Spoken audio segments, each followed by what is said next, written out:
Talagang nakakahanga dahil umabot na sa 50,000 subscribers ang YouTube channel ni PB Team Nonoy.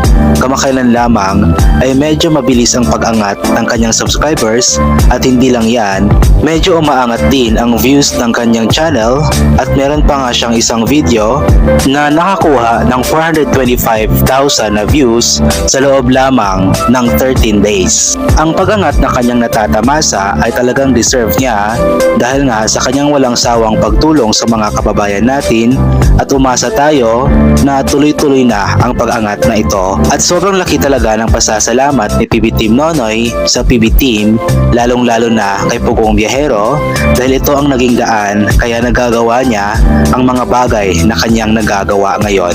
Sa video po na ito ay alamin po natin ang naging takbo ng YouTube channel ni PB Team Nonoy in the last 30 days. At ito na nga po ang estimated